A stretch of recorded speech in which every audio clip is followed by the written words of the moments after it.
บอลเลี้ยงหนีแล้วเวลานี้หัวเรือเงินสมันเกอร์เสมอกันโดนเลี้ยงปัดจบโดนเลี้ยงปัดจบโดนเลี้ยงครับจับจีจะดีปัดจบกับโดนเหยาวเขาโดนเลี้ยงโ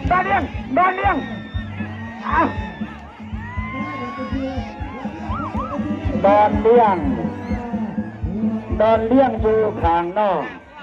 ถือว่าเอาชนะบ้านจบไปอาเชียนเลยนะ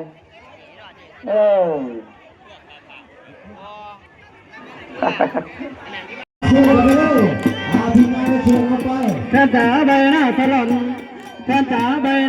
นตัวไว้อ่อนซ้อนวางเว้นมาเห็นเนื้อเย็นใจอายเป็นลาเมื่อไทยบางเอิญมาดูพี่ลงรักเธอลาเมื่อเมียงมองเป็นเจ็บน้องอยากเป็นเจ้าของเนื้อทองจากคนอยากเป็นเจ้าของเนื้อทองจากคนไปบทผลกาตามแล้วเจ้าชายไอ้หมักใหญ่เกินเธอได้กับว่าคือคนเจ้าเคยเท่ากะว่าฝันเพราะประมาณ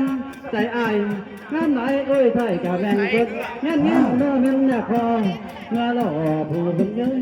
เพื่อนมองกะเห็นงานเงี้ยไม่ได้ได้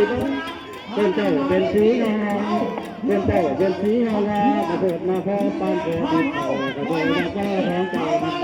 มาพระอ่อนลายได้อ่อนก้อนลายได้เล่เป็นเชิงเบิ้งข้างหลังเราทำมาสู้ตาข้างหน้าจังเงินน้ำทีขอถามแน่เด้อละ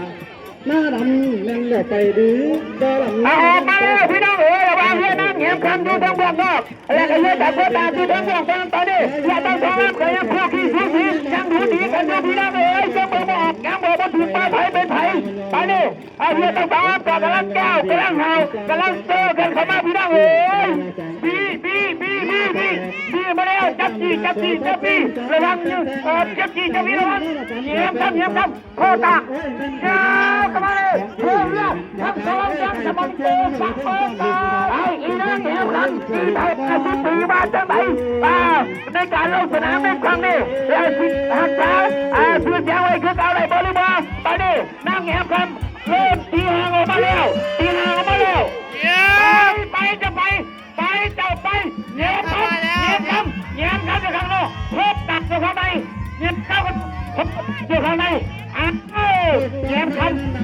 ตอนนี้เฮ้ยที่ดาวกันบอกว่าเงียบไปเงียบครับบอกว่ายังเงียบครับบอกว่าไปที่นี่บอกว่าตอนนี้แพ้แล้วถึงไปเ